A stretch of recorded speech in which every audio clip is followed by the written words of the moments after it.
Hello, you're watching the Nation Diplomatic Dispatch. I'm Jessie Chahal. Now, in diplomacy, we often talk about borders, but today we look at a partnership spanning 9,000 kilometers from Kuala Lumpur to Helsinki. From Finland's recent accession to the Treaty of Amity and Cooperation in Southeast Asia to our shared drive for a circular economy, this is a story of rapid evolution. Now, both nations see 2030 as a landmark year for innovation, trade and talent, which is why we're lucky to have joining us today to navigate this roadmap, Her Excellency and VASARA, the Ambassador of Finland to Malaysia. Your Excellency, it's a pleasure to have you. Welcome. Thank you very much for this invitation. I'm really delighted to be here. We've got lots to talk about, and particularly, the future as well as the current landscape and the bilateral relations between Malaysia and Finland. How would you describe the current state of relations between both nations? Has this relationship evolved in the recent years as well, and what has driven some of those changes? Well, first of all, we celebrated in 2023 50 years of our diplomatic relations, and now myself being here since 1 year and a half, I have seen really a lot of movement, very positive trajectory, a lot of visits. Last year was really busy actually for us. We had several high-level delegations. We had a big business delegation led by our Minister of Trade and Development, Minister Tavio, in May, and then we had our Foreign Minister visiting in October, and other visits, and also other activities, for instance, related to circular economy, which you mentioned. We were partnering in organizing ASEAN Circular Economy Forum in October. This kind of interesting things happening, and now this year promises to be a busy one as well. Next week I'm receiving a delegation from Finland titled Doing Business with Finland. We are doing seminars in Kuala Lumpur and Johor, and I'm really looking forward to continued activity here, and of course, I mean, it is also mutual interest. Finland interested in Malaysia, interested in being present and cooperating, partnering herein, but also vice versa. It looks very positive, looking forward to this year and further on. That's right. There are many key focus areas. What more, with Malaysia aiming as well to double exports to Finland by the year 2030, leveraging things like trade missions and alignment, as well as deeper commercial dialogues to build on existing growth and that momentum. Approximately 40 Finnish companies operate here in the country. That includes long-standing names in the E&E industry as well as in industrial equipment. That also is a testament to show that Finnish corporate presence is already established here and is expanding further. As you've mentioned, it's going to be a busy year, Your Excellency, looking into areas like sustainable development, of course, circular economy, technology, satellites, education, as well as carbon capture cooperation, just to name a few. Even though and despite both countries, Finland and Malaysia, being distant from one another, cooperation has been steady, as we've seen. What values or interests do you think really bind both countries together?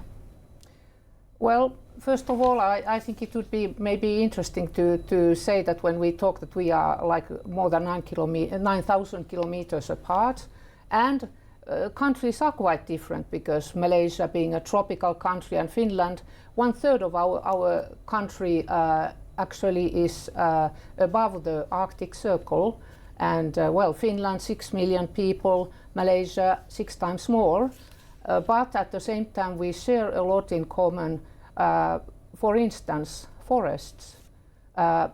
Malaysia being a forest country, but Finland also, more than 75% of our area is covered by forest actually, and this also brings us to cooperation with Malaysia in many areas which related to forestry and bioeconomy, which has been ongoing for several years and which we will want to continue.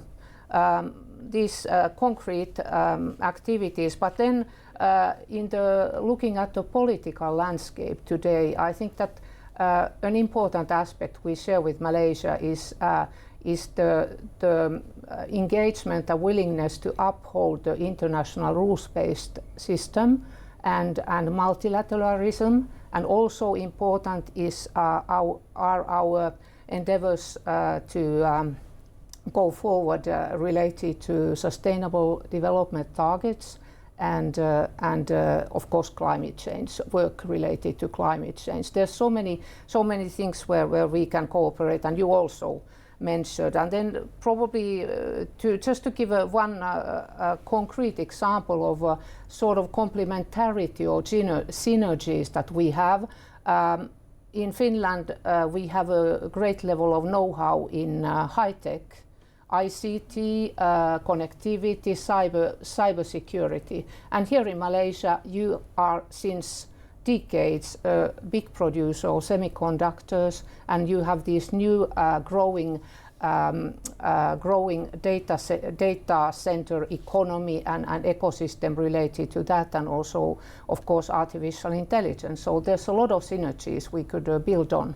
That's right, a lot of potential as well. Finland is Malaysia's 15th largest trading partner with the EU, while Malaysia is Finland's 3rd largest partner in ASEAN. How do you see this positioning evolving over the next 5 years? Of course, we've just come out of the ASEAN and the different discussions that have circulated around that as well. Do you see this positioning and these rankings improving in the next 5 years? And if so, in which direction? Well, first of all, I would like to say that the relaunch of the free trade agreement negotiations that happened last year between the European Union and Malaysia, this is something which will, I believe, could be really a game changer for EU-Malaysia relations at large, and then of course very important also related to EU member states like Finland. And also not only in terms of facilitating, opening up new opportunities for trade, but I believe that already this process allows to learn so much more about each other and find about this, like I talked a moment ago about synergies and complementarities, and how can we work together in an open international trading system and contributing to sustainable growth in both countries. There are, of course, very many areas which we have already been mentioned, where I see that there is a great potential. For instance, in a big title, green growth. But there is so many areas where we can work. And digitalization, education, and then thinking about development of our bilateral relations. Also, Finnish companies also are perceiving Malaysia as a gateway to Southeast Asia. Therefore, like you mentioned about Finnish companies and growing number of them establishing either manufacturing, regional headquarters, or other type of activity here. So these are very, very important aspects, and this also brings to my maybe final point in this part, which is that this is not only about trade, it is about cooperation and also investments and really mutual engagement. That's right, mutual engagement indeed. Malaysia has set an ambitious target to double our exports to Finland in just under a couple of years now, or slightly more than that, in just about 4 years or so. But we've already seen the growth in terms of bilateral trade. We're already seeing that upward trend. From Finland's perspective, Your Excellency, how realistic are some of these goals that have been set, and what do these recent trade trends indicate about the overall health of Malaysia-Finland economic ties? Well, first of all, I welcome the active engagement of Malaysia and having cooperated with the Malaysian embassy partners in Helsinki. We do that regularly, and we exchange and see how we can cooperate. And I think there is the objectives set for Malaysia as such. Of course, they are. I mean, it's a very good target, and I think we can both do better. Currently, the trade between Malaysia and Finland is slightly positive to Malaysia. There is a trade surplus. Nevertheless, there are possibilities for going forward, and I think also this free trade agreement, when it enters into force, will facilitate quite much in many areas of increasing trade. Of course, very important parts of this trade now are related to electric and electronic appliances, and then there are areas where there is quite much of growth possible. Also, yes, I think that now that we are our total trade is like 2.2 billion ringgit, I believe. So of course there is a lot of possibility to increase, but I wouldn't say that our trade is at a low level. I think it would be it is at a very good level, but let's go forward and let's cooperate. Sorry, as we cooperate and move forward, which sectors are you seeing having the strongest growth potential in Finland? We talk about Malaysia's focus on electronics, on halal food, even in green construction materials for the Finnish market, Your Excellency. Well, as mentioned a moment ago, electronics is already number one in our Malaysia's imports to Finland. I believe it's around 60%, so it's an important part of the imports. And I'm sure that it is an area which is, of course, nowadays in Finland also we do have a lot of data centers, and we are getting more, and there is a lot of equipment where these imports also from Malaysia, I believe, are needed and important also in the future. Then talking about halal, I think this is a very interesting aspect because in Finland we have a growing Muslim population. Currently, I believe approximately 2.5%. And since we receive immigration to Finland, the demand for halal products is growing, and at the same time the availability in general is not very big yet. So I think there is a good opportunity, market opportunity for Malaysia. Then of course there are, for instance, mentioning this green growth and sustainable construction, these areas where Finland is of course very keen on going forward with our own solutions, but also looking at cooperation, looking at what we can do together. For instance, with Malaysia, we have had and we are having projects here, and we want to look further. For instance, how we could cooperate in bioeconomy and for instance, taking more advantage of how do you call these residues in forestry or in oil palm industry as well. There is a lot of residues which can be used in terms of circular economy, used to other products and reprocessed. And these kind of things are really, there is really good opportunities. Yeah, and this is something really in your interest area, and I know you're very concerned about as well. Finland is also known for taking waste from one industry or sector and converting that into material for another industry or sector. In terms of circular economy, what suggestions or how would you like to weigh in as to some of the possibilities that can be carried out or be implemented here within the region, or particularly here in Malaysia?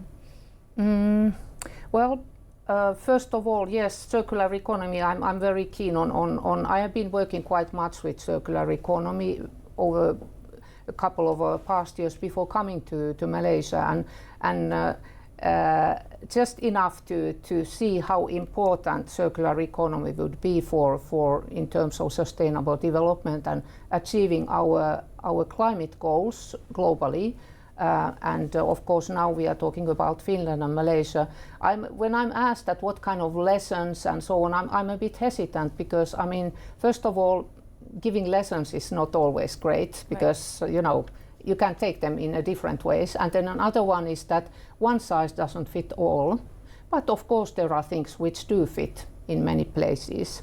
And then of course, secondly, when Finland is mentioned to be a sort of a front runner or leader, we still have a lot to do also in Finland. But it is true that we have started 10 years ago. Actually, we started with our. It was actually the first national roadmap globally that we had in Finland for circular economy, and then we have been working systematically in Finland, but also internationally.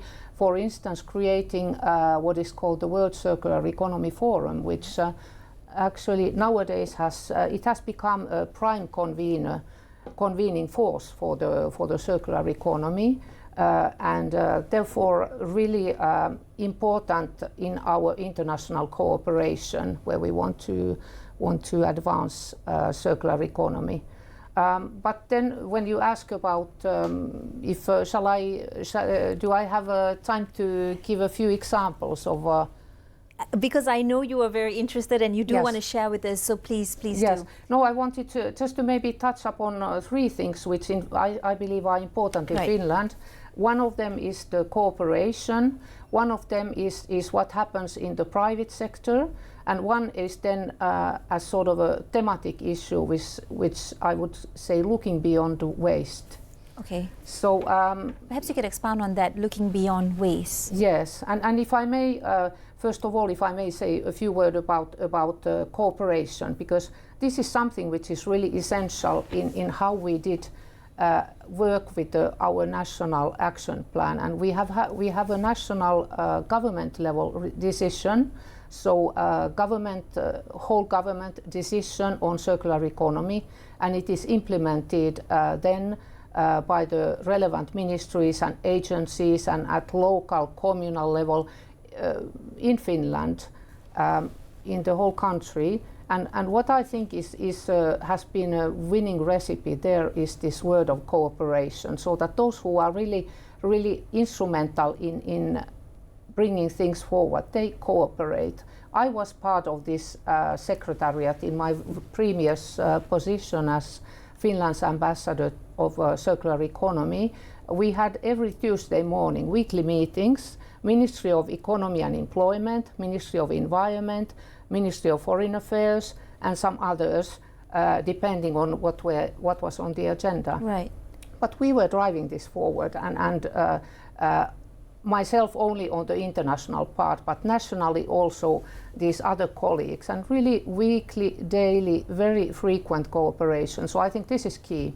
And so in other words, bringing all stakeholders and all parties involved to the table to have that dialogue and exchange and to cooperate and to find what gaps need to be bridged. Yes, and this also was preceded by a national plan which was drafted together, so that everybody has their stake. They bought in the cooperation. So, but that's not alone. You also mentioned the private sector. Yes, then the private sector is also involved in this, and there is another which is a circular economy Green Deal, which involves in particular the private sector, but also some municipalities, and it depends on they have made voluntary engagements related to circular economy, how they want to drive circular economy agenda forward, for instance in a certain city or in a certain company.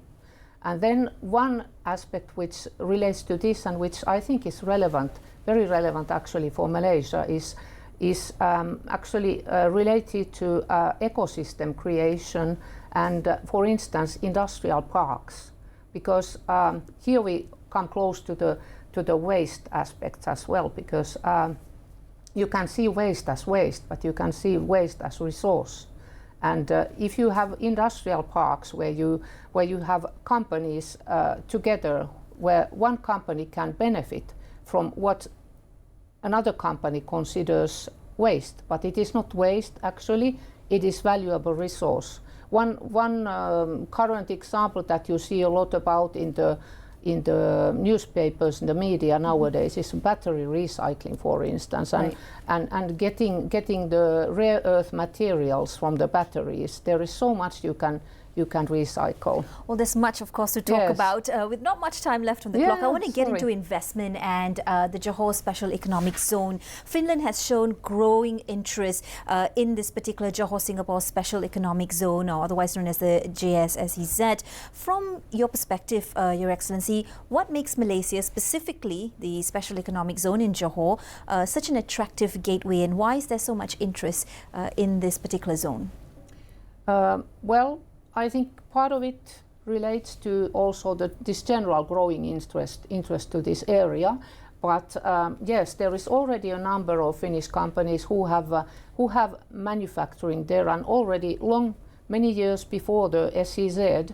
But last year, when we had the business delegation, also going to one of the delegations going also to Johor, it was clear that the incentives that are proposed there are very, very attractive. And of course, proximity to Singapore and connectivity and opportunities for cooperation there. Well, I must get to the conversation and the topic of the United States. As we speak, EU leaders are meeting to move forward economically. Where does Finland stand with its position and view on the US President Donald Trump's actions moving forward? Since taking office in January 2025, the US President has repeatedly expressed interest in gaining control, for example, of Greenland. What is Finland's view then as well on the threats from Washington? Well, I think there's like 2 or 3-fold aspects important here. First one is that transatlantic cooperation for European Union and for Finland is very important and continues to be so, and we would like to uphold this very important relationship based on our agreements and the cooperation that we have had going on for a long time. At the same time, for us in Europe, European Union, European countries, it is self-evident that the basic principles of international law, including national sovereignty and territorial integrity, they are really the basis for international cooperation.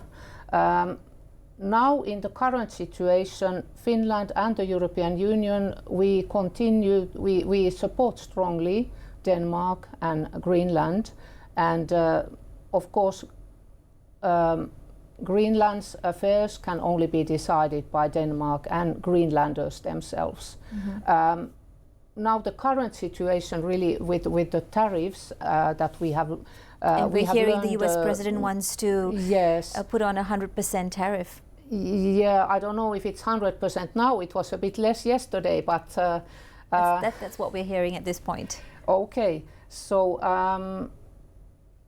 I think that first of all, there are all the world leaders, almost all world leaders are gathering in Davos, and there is a lot of negotiation taking place, and also between, I believe, President Trump and the European leaders. And I think that we really need to come to negotiated solutions which are based on international law and international principles. And then if from the US side these now said tariffs would enter into force, of course European Union will need to take measures against those tariffs. And the package is actually ready from last summer. There is already an important package which was then like frozen because we found a negotiated solution with the United States. But I really hope that there will be a negotiated solution, because trade war, transatlantic trade war, will not benefit anyone, and not the least the United States itself, but not the EU, not the whole world in terms of the state of world economy. So what we need is a negotiated solution. and peace talks moving forward. Your Yes. Excellency, very quickly, under 10 seconds, if you could, on a personal note, what has been your most meaningful experience serving here in Malaysia so far? Well, I must say that this 1 year and a half has been wonderful. I have visited states, I have met wonderful people, I have been so warmly received here in Malaysia. I would be unfair to pick one. But I just want to be thankful for being here. That's right. Out of all our, favorite pastime, which is to makan, what is one of your favorite dishes to date here in Malaysia? Oh, there's so many, no many. We won't go there. No time. No time for that. Well, thank you very much, Your Excellency, for joining us today. Well, a partnership built on innovation and a shared vision for the future. That's, of course, our hope for Finland and Malaysia moving forward. Stay tuned to Bernama TV for more continuing updates and for conversations on topics that truly matter. I'm Jessie Chahal. Thank you for watching. Bye.